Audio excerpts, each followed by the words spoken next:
Welcome back to Bleav in Colts, and we are back. I am Lawrence Owen. With me, as usual, is my guy Jerraud Powers. Jerraud, it's a snowy Monday after Easter. I know it probably didn't snow down where you're at, but up here on April 18th, the day after Easter, it snowed. Is it cool down there?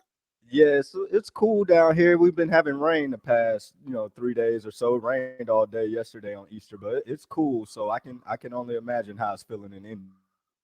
I can't.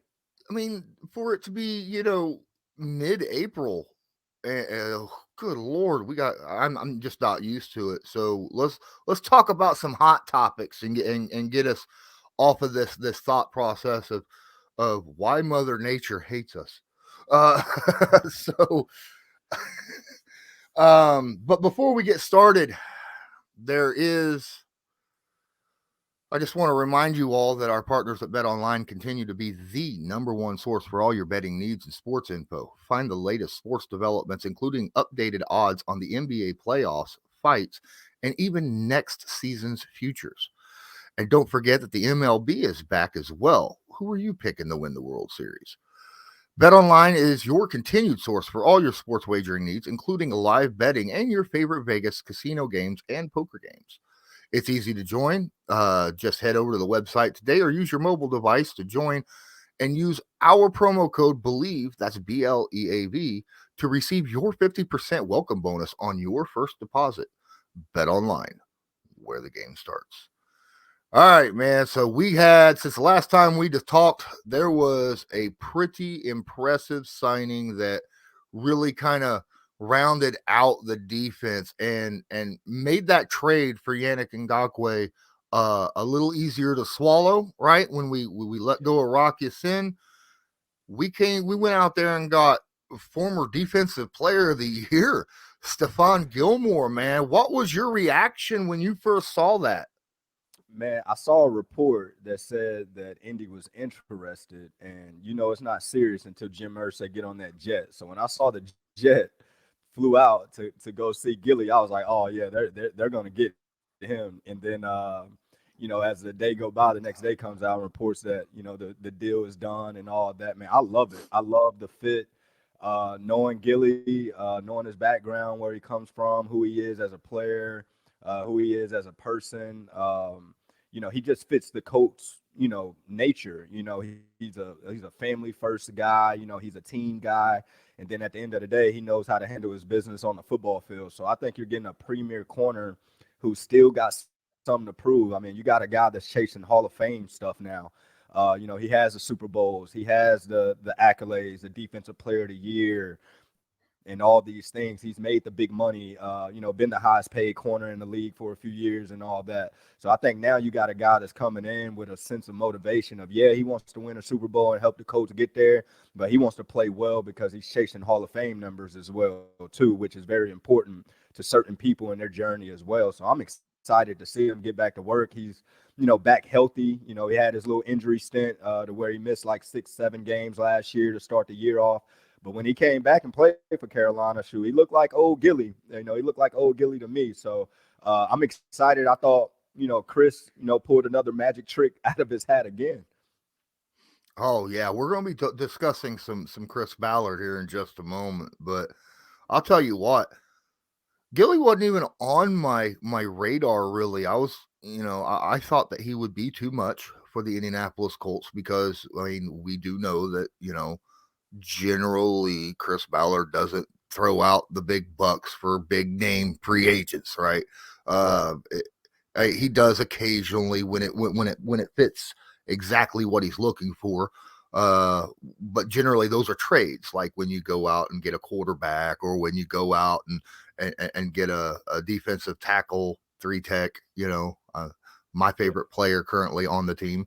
Um, but yeah, what turned my vision over was about a month ago. We had a couple guys from the Man to Man pod come on, and Darius, D Butts, and Bethay. They came on here and talked about that.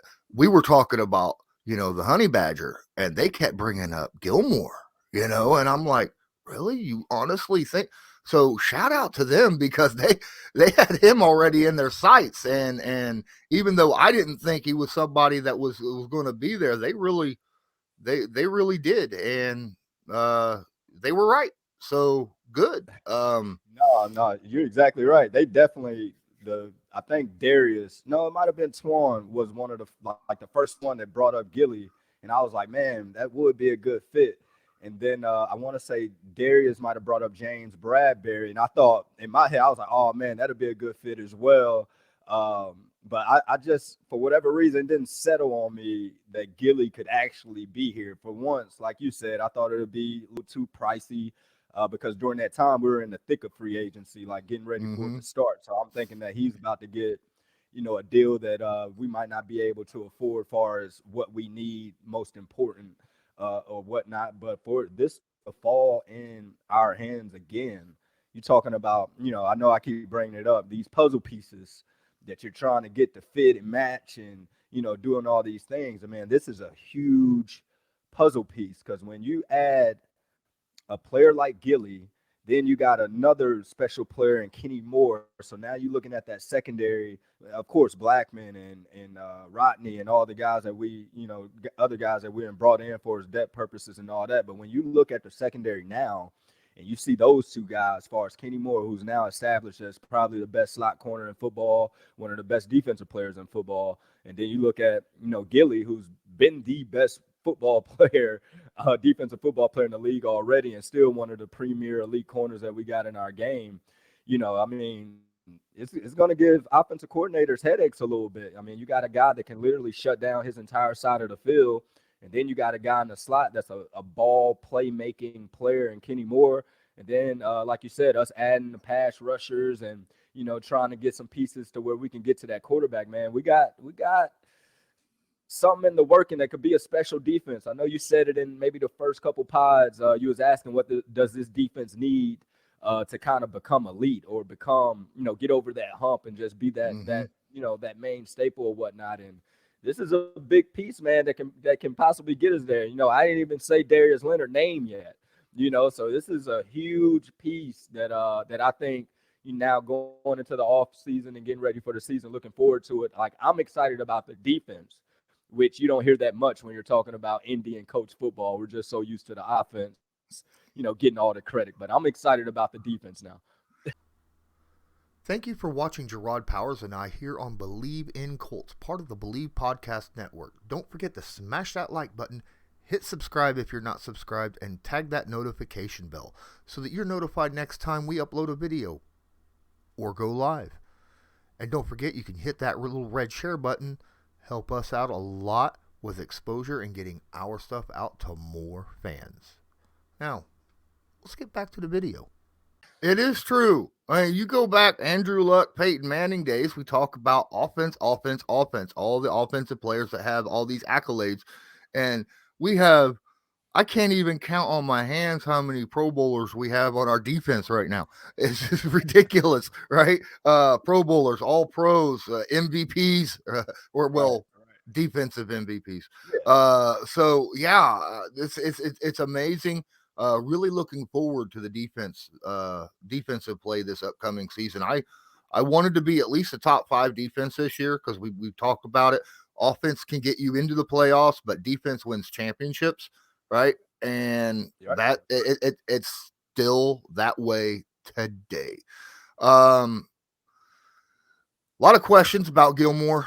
We talked a little bit before we started recording about his age and where that is, his injury, his age, that type of stuff. When you watch his gameplay from last year when he came back from the hamstring, no, it wasn't a hamstring, it was a quad. I'm Yeah. sorry, quad. Yeah. Uh, wrong side of the thigh. Same um, muscle, pretty much. yeah. But what did you see? Do you see a drop off in his or a major drop off in his play? What do you think that we're getting? What Stephon Gilmore are we getting here? No, I think you're getting elite Stephon. I mean, when you watch him play, and if you look at the PFF stuff, which I'm not a big fan of the PFF because they don't really know what goes on in the coach's room and how guys are being graded. But when if you look at go off their numbers and just watch him and look the way he plays, I mean, he was still, if you just add the games that he played compared to everybody else, he still was up there as far as one of the top guys as far as in completion percentage. I think he had maybe 3 picks in 8 games or however many that he played. But when I watch film, me being a former defensive back, and I kind of call myself a defensive back connoisseur. But when I watch film on guys, it's just about, is he still tight to the receivers, their separation from the receiver. Like, it's just little things you look at that because the plays are come. These guys, wide receivers, they get paid in the NFL too to make plays and all that. But if you get a guy when you watch film and he's always, every throw is contested, he's always right there, hip to hip with that wide receiver, then that guy is still playing at elite level. Now, when you watch film and there's major separation and every other play he's giving up a ball here or there, and he's not hip to hip, then you can start talking about, he might be missing a step. He might not have that juice anymore. But when I watch Stephon play, man, he still was guarding the number one receiver when he came back. He was still traveling and doing all that stuff. So that lets you know that he's still in elite mode. And like I said, coming off an injury, it's kind of hard to get back in the rhythm of things just because the injury that you got, you're still trying to make sure that thing is not going to, affect your play going forward. But now going through the season, going through the off season and all that, I expect Gilly to come back, this season like his old self, injury free and just ready to ball. So I watched an interview from Stephon that happened not long ago, and he talks about by when he's covering a receiver by 10 yards, he says he knows exactly what the route is, and that's why he jumps it, whether it's a fly, a dig, an out, a button hook, whatever. Is that right? Can a cornerback read a receiver that damn well to know that within 10 yards of his route what he's about to do? Yeah, if you don't know exactly the route, you got an idea. It's either like this or that, if that makes sense. So for somebody like Stephon, he's going to go through his 3-step read progressions to where, as soon as the quarterback gets the ball, he's going to know if it's going to be quick game or not. If it's that quick slant, quick out, quick curl, because he can tell by the drop in the quarterback. Quarterback in 3-step is always going to be a quick 3-step drop. Get the ball, quick 3-step drop, got to get the ball out right now. It's timing. Whenever the quarterback goes into his 5-step drop and he transfers his eyes back to that wide receiver, depending on that stem, depending on that release, depending on that step. So it goes all the way back to your film study and everything that you've been, studying your opponents for. He just got a good way of, I guess, processing things in his mind to where he can go from step 1, step 2 to step 3, and it gives him exactly what route is about to happen or whatever, what play combos is about to go on or whatever the case may be. So that's what I mean by elite corners have certain attributes that you just can't teach, and this one with Stephon is more so of his film study. If you know what route's coming, you should be the defensive player of the year at some point. That just goes to a tribute to your hard work and dedication of studying and doing all that. But that's true. When he says that after 10 yards, he knows exactly what's coming.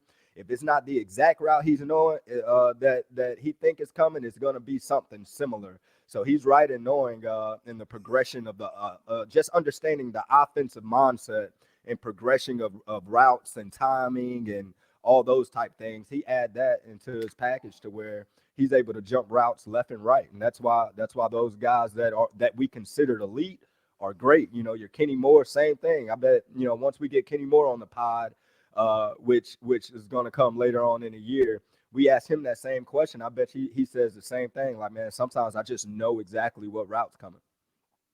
Wow. Well, that's actually pretty impressive because I mean, wide receivers and quarterbacks, they do everything they can to hide what they're doing, Right. especially, wide receivers running their routes, their takeoffs and all of that. They try to make it look exactly the same no matter what route that they're running, No, you're or right. even or try to sell, something completely different than what they're doing, or set up a corner, you know, make it look like I'm doing this move this time, like 3 or 4 different times for this exact same route, and then use that same thing, but do something completely different later on, so No, you're right. that's I remember talking to I was talking to Reggie Wayne one time, and that was his thing. His thing was he was going to make sure everything looked the same, every route, every stem, everything looked the same. But it goes vice versa too, though.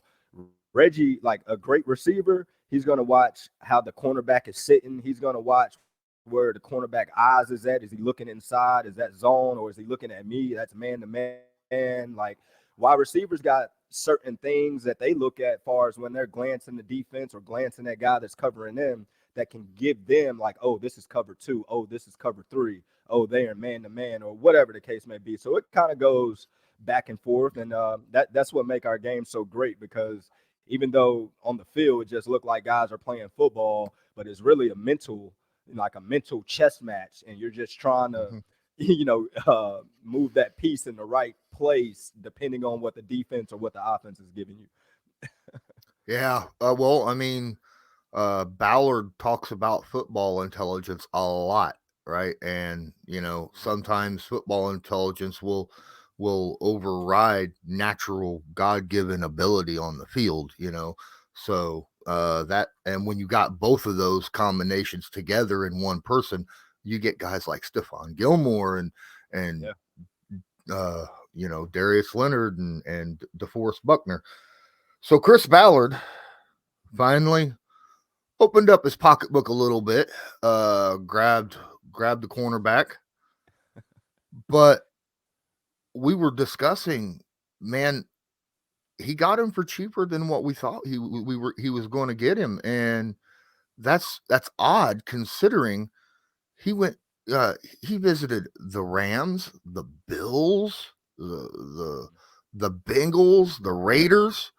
These are all got two of those teams were in the Super Bowl last year. Uh, one of the teams are a Super Bowl contender, new one, and then um, the Bills, they're also a Super Bowl contender. So you're looking at 4 Super Bowl contenders, and the Indianapolis Colts get the guy. That makes me want, and for less than what we thought. So, in my assumption, he had to have been given an offer that was more than $11.5 million a year, from someone else. So, Yeah. what do you think would sell in a former DPOY to the to Indiana? For this situation. When it comes to athletes choosing where they want to go, of course you want to go to a good team, obviously. Like you said, you just named some teams that are legit Super Bowl contenders, legit teams that got rosters ready to compete for it right now. It might be missing a piece or two, but the money, when it comes to the money situation, I know last week I talked about when I was a free agent and I was getting ready to go to San Diego, and the money was one thing, and AZ had me until they drove the money up to where it was something similar to where I felt comfortable. When you look at California and the tax rates and all those things that go in California, that money he might have gotten a bigger deal in California, but after taxes and all that stuff takes place, then you look at your real money and it might not be the same as it was if you went to an Indy, if you went to, a different place to where, the government's not going to take up, so much of your money. So I'm pretty sure he had discussions about that as well. But on the flip side, like you said, coming off an injury, wasn't able to play a full season because he missed the first 6-7 games or whatever the case may be. So it was more so. And then once you wait so long in free agency and they're spending money on other guys and all that, sometimes that money goes down a little bit.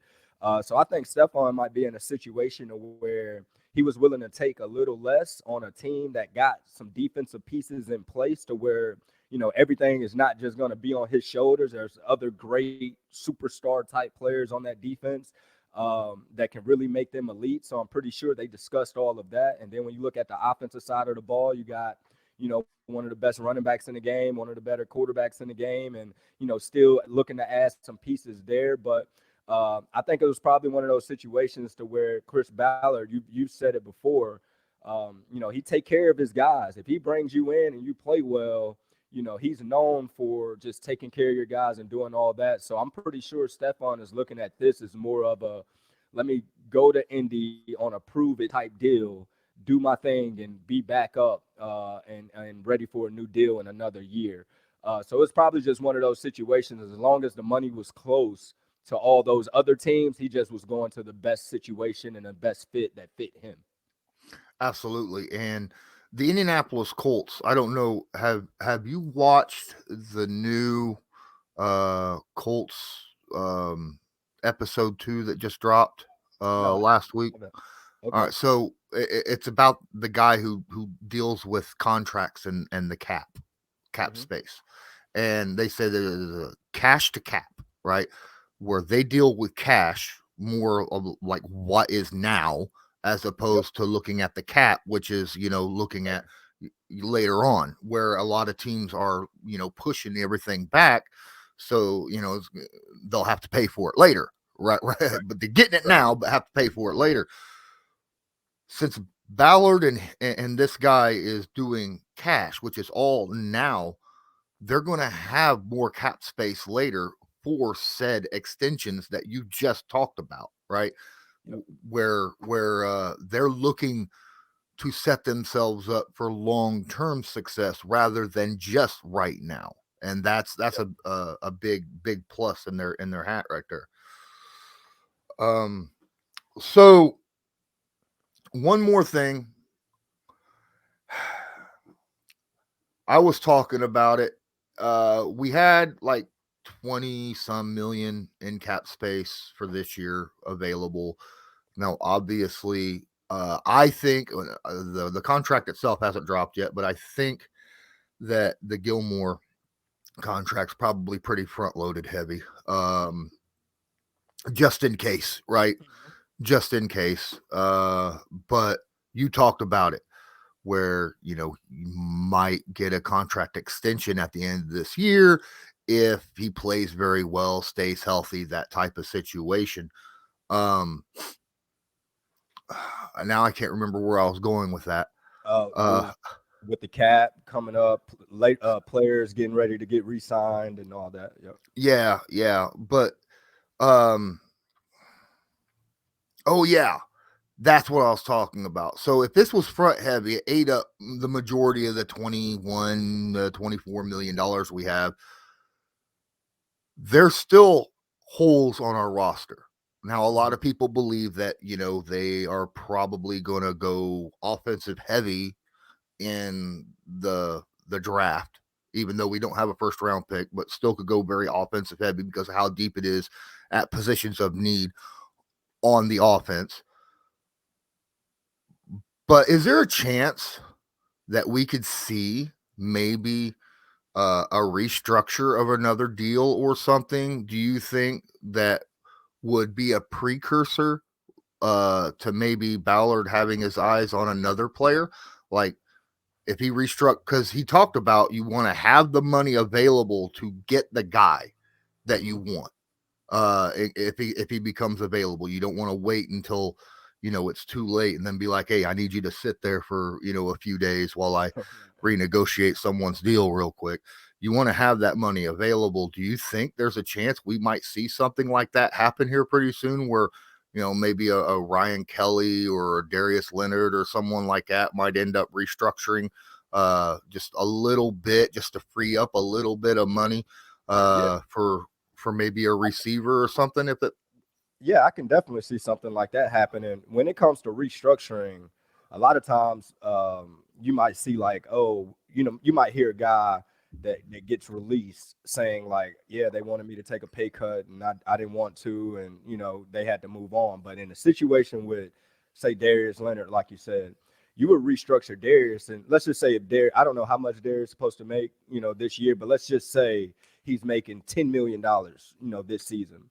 You'll go as a base salary. You'll go to Darius and be like, "Hey, we'll give you 9 million up front, to restructure just so your base salary can be 1 million." So at the end of the day, he's still getting the 10 million at the, it's just cap wise. We've already gave that money away, so now we only is hit with that million of base salary, far as cap or whatever the situation. So I can definitely see them going to, one of the bigger name guys that, got a lot of money that's due to them far as base salary, and just giving them a signing bonus, get them to restructure and cutting them a check, for whatever they're supposed to make this year, just so it can gives them some space on the cap. So I can definitely see something like that, because when you look at our defense now, I think now we're at a spot to where, now we can just plug in some pieces wherever those holes are. They don't got to be big name guys. Like, we got our big name players now.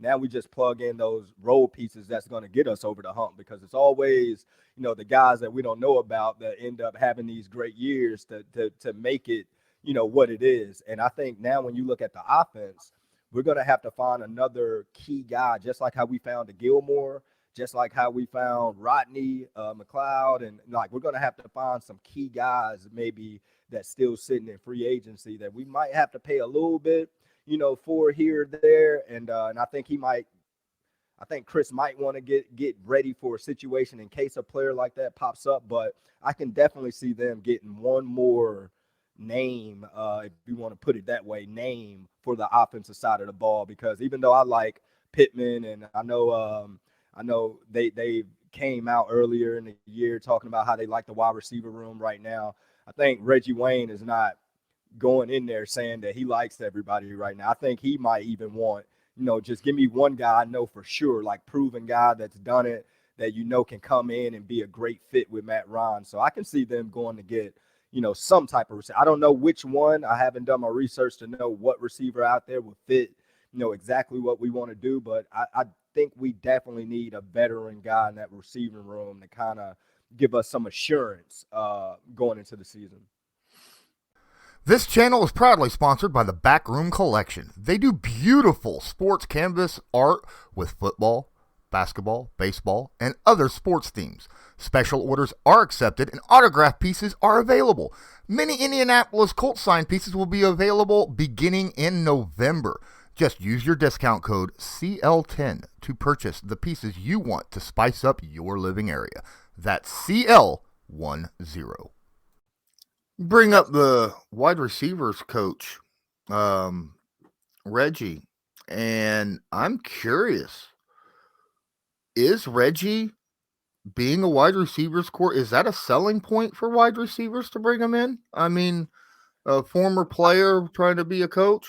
Could possibly. Plus, Reggie got a lot of relationships with a lot of Yeah. players.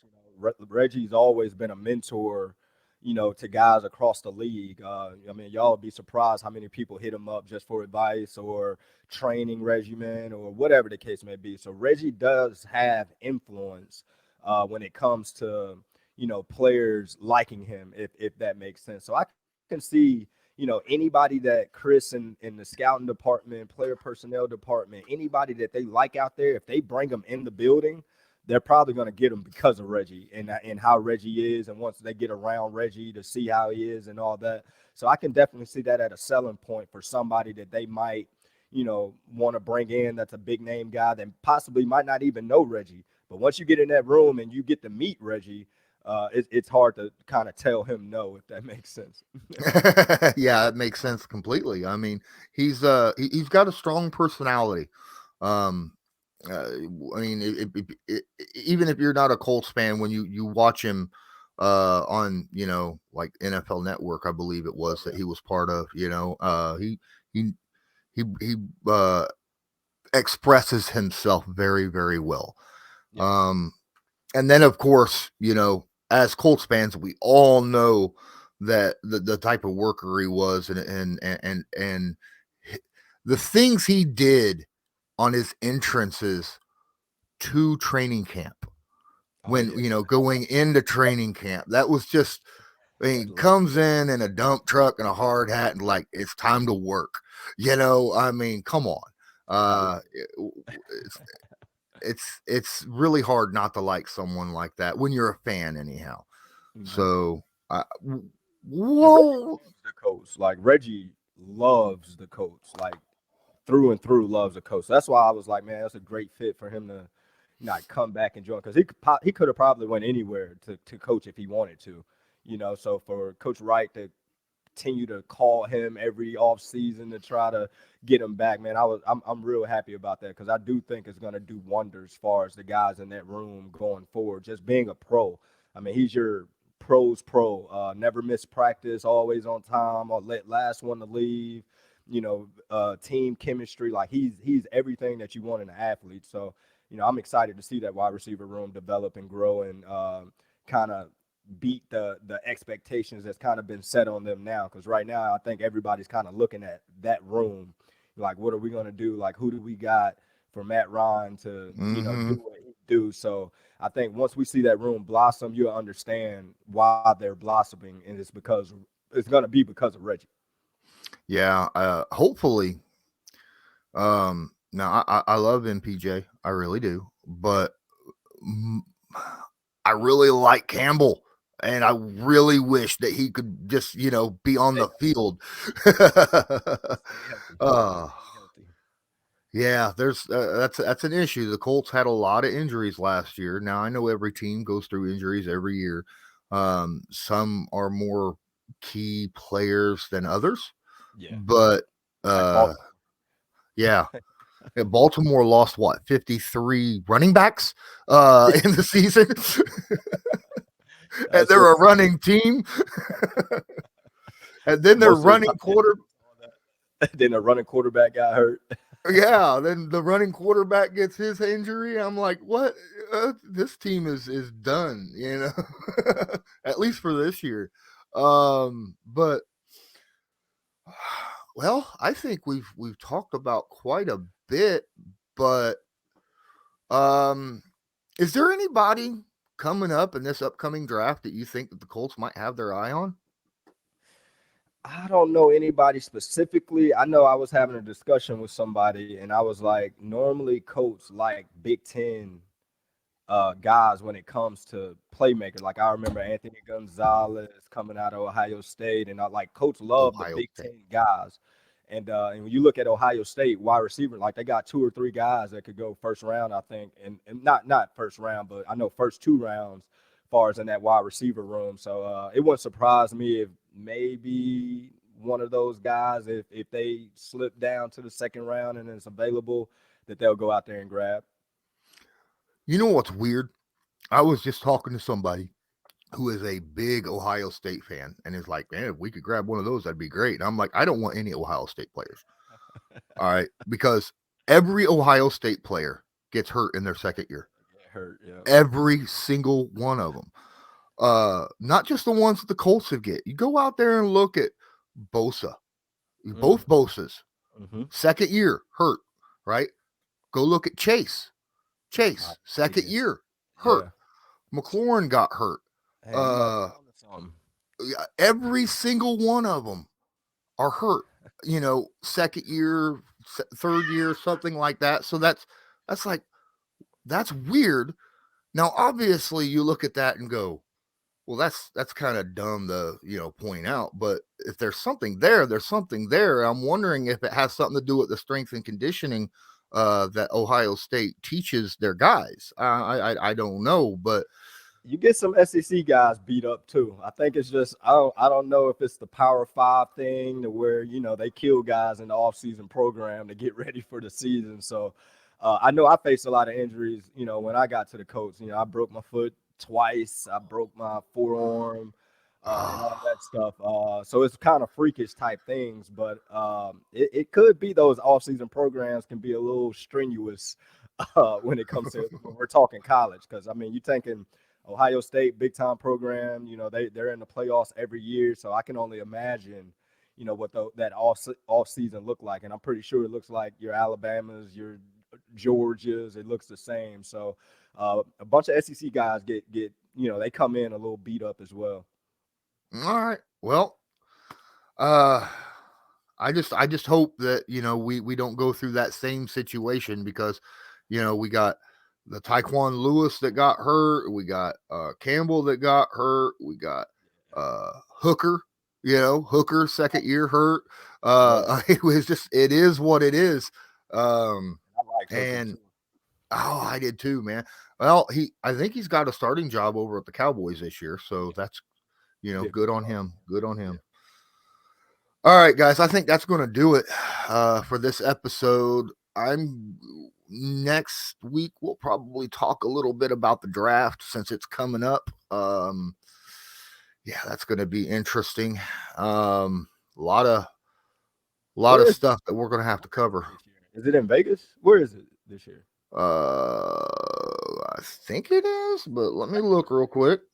I think it's I knew it went in New York this year, so I think it's Vegas though. In the city. No, that's 2023. Detroit. So no, that's 2024. So it's in New York. Hold on. Click and no, it's Vegas. Last year was Cleveland. This year is Vegas. Yep. Okay. And then next year is Kansas City. And then Detroit. Gotcha. I had to look it up. Thank you. I thought you was right with the Vegas the first time, but I had to make sure. I mean, they got a beautiful new stadium out there, man. That thing is freaking gorgeous. I like their stadium. I like Minnesota stadium too. I like their new stadium is like crazy. And that's why I was talking to a friend of mine that went over there and played. He's from Florida, and I was like, man. It's like, man, you got to go up to Minnesota. It's going to be freezing cold. He was like, freezing cold? Like, man, we play indoors now. And I'm like, oh, snap. I kept forgetting because normally we used to go, Minnesota used to be outdoors for that little stint until that stadium was built. So I love their stadium, though. Yeah. It'll be interesting to see what Buffalo's new stadium ends up being like because they just got approved for new one. So nothing like Lucas Oil, though. Lucas Oil still top 5, top 3 stadium in football. Oh, absolutely. A lot of people don't think that, they come up, and I've had a lot of people say the outside is boring, and I'm like, go inside. Go inside. That thing is beautiful. Yeah, I mean, it's Indiana weather. Of course, it's not going to look great from the outside, We always live in indoors here in Indiana. I mean, it just snowed in April 18th, All right. I think that'll do us. Thanks for spending about 40 minutes with me today. Got to cover Gilmore and a little bit about going over, contracts and Chris Ballard and a bunch of other stuff. If you guys are listening to this or watching this, whether you're listening to it over on the Bleav podcast or wherever you listen to podcasts or watching this on YouTube, make sure you share this to your favorite social media. Help get us out there a little bit because, you doing that helps us out a ton. And Thank you for listening. And until next time, is there something else you wanted to say as we exit? No, that was it. That was it, my man. All right, man. Until next time, I'm Lawrence Owen. That was Jerraud Powers. This was Bleav in Colts, brought to you by Bet Online. And as usual, go Colts. Go Colts.